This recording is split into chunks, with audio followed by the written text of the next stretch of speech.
Are you a breastfeeding mom who uses a breast pump? Do you wish you could get more milk when you pump, or that pumping was more comfortable?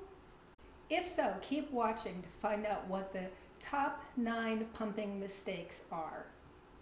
Hey mama, welcome to my channel, Breastfeeding Confidential, where I talk about all things breastfeeding. My name is Andrea. I'm a registered nurse and a lactation consultant, an IBCLC, and I've been helping moms and babies breastfeed for over 26 years, and I want to help you too. If you're a breastfeeding mom and want tips, education, and support, then I invite you to hit that subscribe button and definitely hit that notification bell so that you don't miss out on any of my helpful videos. I'm going to share with you the top 9 breast pumping mistakes. Mistake number 1, pumping between feedings. Now this is a really common thing that moms do because if they pump after a feeding, they don't get much milk, and they don't want to pump right before a feeding because they don't want to take milk away from their baby. However, if you pump between feedings, you are going to take milk away from your baby. So the best time to pump is right after a feeding. And when I say right after, I mean within 15 or 20 minutes. It doesn't have to be exactly right after the baby comes off. That way you're just taking the leftovers. Now, another time that you could pump is if you miss a feeding, and that's an important time to pump. Mistake number 2, using a breast shield, also called a breast flange, that is the wrong size. Either too large or too small can decrease the amount of breast milk that you get out when you pump. Now I'm going to use my breast model demo to show you what I mean. So I call this Betty Boob. When you put your flange on, you want to make sure that your nipple is centered in the middle, and there should be no nipple rubbing on the sides of the flange. You want just a little bit of the areola to be pulled in when the pump is turned on. So if too much areola is being pulled in, that means that the flange size is too large. If your nipple is rubbing on the sides and it's well centered, that means that the flange size is too small. And most pump companies make a variety of different flange sizes. I'll put a link in the description below to some of the popular sizes. Mistake number 3, setting the suction level too high on your breast pump. Now, sometimes moms think if you can stand it, that it's okay. But the recommendation is to turn your pump up as high as is comfortable. And I always like to emphasize that as high as is comfortable is not the same thing as high as you can tolerate. So you generally want to turn it up to the point where you go, oh, maybe that's a little bit too much, and then turn it back. Pumping should not be painful, ever. Mistake number 4 is pumping too much in the early days. Now this is a problem because it can result in an oversupply problem.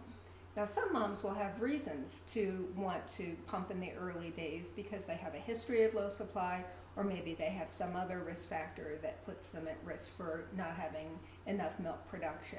But in general, you don't want to be over pumping in the early days.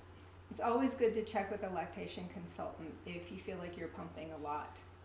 Now, if you're already past this point and you're struggling with oversupply, check out my video on block feeding to help deal with an oversupply problem. Mistake number 5 is not replacing your pump parts regularly. Now, there are certain pump parts on every pump that need to be replaced on a regular basis. You can check your pump manufacturer recommendations, but this can affect how good your suction is. It can actually really decrease suction if you're using pump parts that should be replaced and haven't been. Mistake number 6 is using a used breast pump. Now, sometimes people will say, I got new parts, and it's not just about the new parts. There's 2 problems with using somebody else's or even your own breast pump that has been well loved, shall we say. So if a pump has been used a lot, that motor may not be working at full capacity or full strength, and that can end up with you not getting adequate stimulation and having a low milk supply, or just not getting enough milk out. The other thing, and this isn't with using your own pump, but using someone else's, bacteria and viruses can be transmitted through breast pumps. So that's another reason that it is recommended that you always get your own personal breast pump unless you're renting one. And those pumps are made so that there are barriers in place so that there's not that risk. Mistake number 7 is using a pump that is not right for your situation. Now, a lot of moms, if they are not doing much breastfeeding in the early days, try to use one of the personal pumps that you purchase or that your insurance company gave you. But if you are primarily pump dependent on your milk supply, you would want to be using a hospital grade or rental pump for the first 4 to 6 weeks to help bring in and establish your milk supply. Once you've got it established, you may be able to move to a personal pump. But if you are using a personal pump and your baby is just not breastfeeding that much or at all, you really could be putting your milk supply in jeopardy if you don't have a strong enough pump.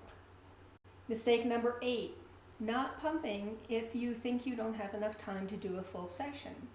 Now, it depends on what your reason for pumping is, but if you're trying to increase your milk supply or even just trying to get a little bit of milk, some is better than none. So if you don't have a full 15 or 20 minutes to pump and you only have 5 minutes, go ahead and pump. It'll still be beneficial.